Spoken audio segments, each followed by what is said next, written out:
Ada suatu pertanyaan sebagai berikut.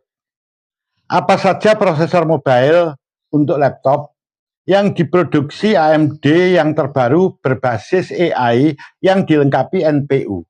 Dan bagaimana spesifikasinya? Mohon penjelasannya.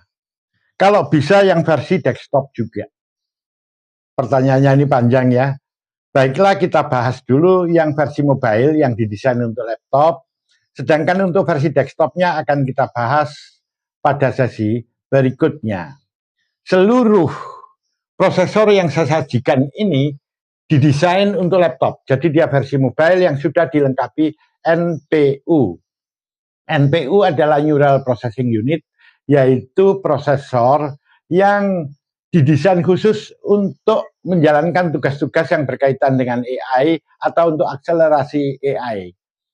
Prosesor yang terbaru produksi AMD ini adalah prosesor mobile untuk laptop AMD Ryzen 400 yang diberi nama sandi atau core name Gorgon Point.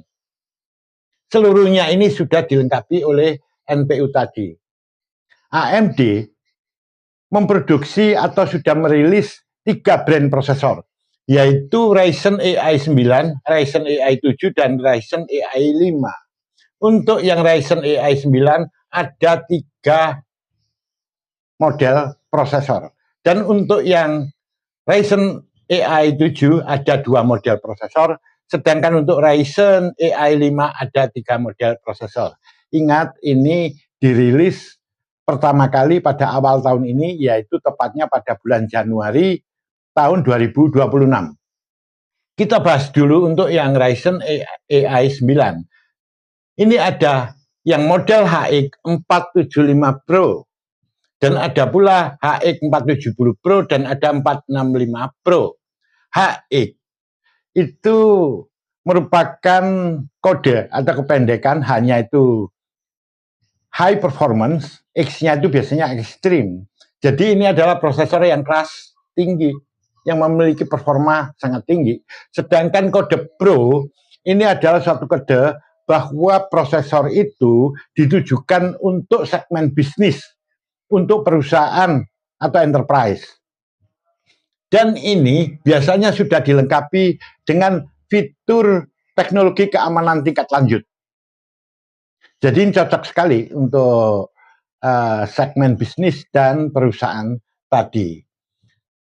Nah, di sini yang HX 475 Pro dia didesain memiliki 12 core totalnya yang terbagi 2, yaitu yang 4 core menggunakan arsitektur Gen 5, sedangkan yang 8 core menggunakan arsitektur Gen 5C. Dan di sini sudah dilengkapi dengan teknologi SMT, yaitu Simultaneous Multithreading. Kalau di Intel itu kayak HTT, Hyper Threading Technology.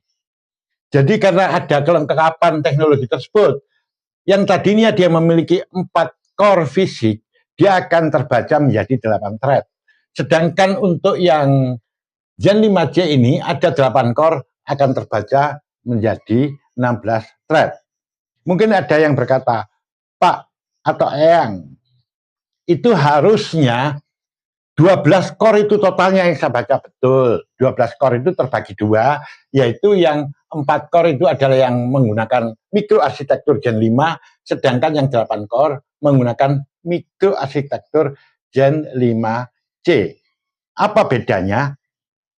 Kalau yang menggunakan arsitektur Gen 5, core ini, jadi ini core CPU-nya ya, itu didesain untuk menjalankan tugas-tugas yang berat, seperti rendering, editing video, ya, ataupun termasuk game-game yang berat seperti itu.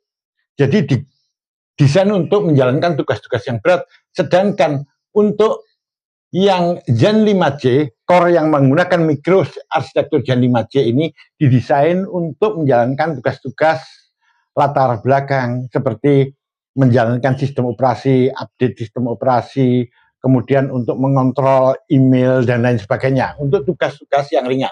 Dan untuk yang core yang didesain menggunakan Gen 5C ini merupakan core yang efisien energi. Sedangkan Yang Gen 5 ini lebih ditekankan untuk menampilkan performanya. Jadi ditekankan untuk performa yang maksimum. Nah, di sini terlihat bahwa untuk core yang Gen 5 ini, dia memiliki 4 buah core, 8 thread, dan memiliki frekuensi atau clock speed atau clock rate yang dimana base clock-nya, clock dasarnya adalah 2 GHz. Namun pada saat berjalan turbo, dia bisa mencapai 5,2 GHz. Sedangkan untuk yang Gen 5C ini, dia memiliki clock dasar base clock-nya juga 2 GHz. Namun pada saat dia berjalan turbo, mampu berjalan hingga 3,3 GHz. Dan dia memiliki L3 cache, jadi cache memori, ya L3 cache, sebesar 24 MB. Dan dia dilengkapi oleh iGPU 890M 16 CUS. M ini menunjukkan mobile. Artinya dia didesain untuk grafik atau GPU yang terintegrasi. Jadi untuk iGPU. Jadi untuk laptop ya, biasanya ini ada kode M ini. Sedangkan CU itu compute units. Boleh dikatakan itu adalah core. Bukan core CPU, kalau ini adalah core CPU. Sedangkan ini adalah core GPU-nya, core iGPU-nya. Jadi kalau di sini ada 16 CUS ya, compute units. Artinya dia memiliki 16 core, kurang lebih seperti itu. Semakin banyak jumlah inti daripada GPU yaitu core-nya tadi, maka dia akan semakin cepat dalam penanganan grafisnya seperti rendering, kemudian machine learning ya, itu akan semakin cepat prosesnya kalau di sini jumlah intinya lebih besar. Nah, untuk yang HX 470 Pro mirip ya seperti ini. Namun perlu diketahui di sini bahwa spesifikasi ini nggak lengkap saya menulisnya. Saya tulis hanya yang poin-poin aja, yang penting-penting saja. Tapi yang jelas di sini untuk yang HX 475 Pro itu memiliki performa yang lebih tinggi dibandingkan yang HX 470 Pro. Dan yang berikutnya adalah yang 465 Pro, dia tidak ada HX-nya. Di sini spesifikasinya dia lebih rendah. Jadi di sini dia sama ya, memiliki core untuk yang Gen 5 ini 4 dan 8 thread. Dan dia juga memiliki core untuk Gen 5 di sini lebih rendah, yaitu 6 buah core dengan 12 thread. Jadi dia otomatis performanya lebih rendah dibandingkan yang keduanya ini. Dan pada saat dia berjalan pada dasarnya, yaitu base clock-nya, frekuensi dasarnya, itu 2 GHz. Saat turbo dia bisa mencapai 5 GHz. Sedangkan untuk yang Gen 5-nya ini, 5C ya, dia sama base clock-nya 2 GHz dan saat turbo dia bisa mencapai 3,3. Yang lainnya sama kecuali di sini untuk model GPU-nya dia lebih rendah, yaitu 880M. Dan jumlah intinya juga lebih rendah.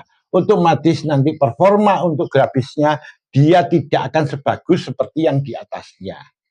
Jadi di sini kalau mau membeli, perhatikan spesifikasi ini, sesuaikan dengan kebutuhan Anda. Tentu ya, nanti yang di atas ini, yang HX 475 Pro itu harganya lebih mahal dibandingkan yang HX 470 Pro, karena dia performanya lebih tinggi.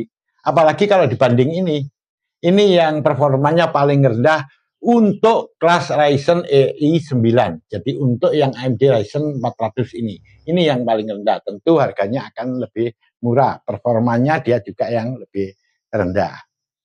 Untuk yang Ryzen AI 7 itu ada dua, yaitu 450 Pro dan 445. Dia tidak berkode HX ya. Jadi dia bukan ekstrim kayak yang semacam ini. Nah, di sini dia memiliki core untuk Gen 5 4 buah fisiknya dan memiliki 8 thread akibat teknologi SMT tadi. Dan di sini juga untuk Gen 5C-nya juga 4 core secara fisik dan 8 thread. Seperti itu. Spesifikasinya bisa Anda lihat sendiri. Di mana spesifikasi ini terlihat lebih rendah dibandingkan yang Ryzen EI 9. L3 cache-nya sendiri juga lebih rendah, yaitu 16 MB. Juga termasuk di sini model GPU-nya juga lebih rendah, yaitu dia pakai 860M. Dan di sini memiliki inti sebanyak 8, seperti itu. Jadi dia performanya lebih rendah lagi. Dan untuk yang 445 bisa Anda lihat sendiri, dia lebih rendah lagi di sini. Nah, sama di sini ya. Kalau Anda mau membeli yang Ryzen AI 7, perhatikan juga ini spesifikasinya, tentu harganya beda. Yang atas ini jelas memiliki performa yang lebih bagus, lebih tinggi dibandingkan yang di bawahnya. Nah, mari kita lihat sekarang yang untuk Ryzen AI 5. Dia ada 3 ya, jadi ada 3 model yang diproduksi oleh AMD, yaitu yang 440 Pro, 435 Pro, dan 430 Pro. Saya rasa saya tidak perlu menjelaskan lebih jauh ya. Anda sudah tahu nih artinya apa yang semacam ini, berdasarkan penjelasan saya yang di atas tadi. Kemudian perlu diketahui bahwa untuk prosesor mobile AMD Ryzen 400 ini yang bernama Sandy Dragon Point, dia berbasis pada Gen 5, yaitu ini tadi. Untuk CPU-nya menggunakan mikroarsitektur Gen 5, yaitu Gen 5 dan Gen 5C. Jadi ini adalah basis mikroarsitekturnya. Sedangkan yang RDNA 3,5 ini, jadi Radeon DNA 3,5 ini adalah basis mikroarsitektur untuk GPU-nya. Sedangkan yang XDNA ini, XDNA 2, itu adalah basis mikroarsitektur untuk NPU-nya. Nah, lantas mungkin nanti akan ada satu pertanyaan. Kalau begitu, yang ini cocok digunakan untuk bidang-bidang apa saja ya? Atau untuk kebutuhan apa saja ya? Yang Ryzen AI 9, begitu juga yang Ryzen AI 7, cocoknya untuk bidang-bidang apa? Atau untuk pekerjaan apa? Begitu juga yang Ryzen AI 5. Itu akan kita bahas pada sesi berikutnya. Semoga penjelasan singkat ini bermanfaat bagi Anda.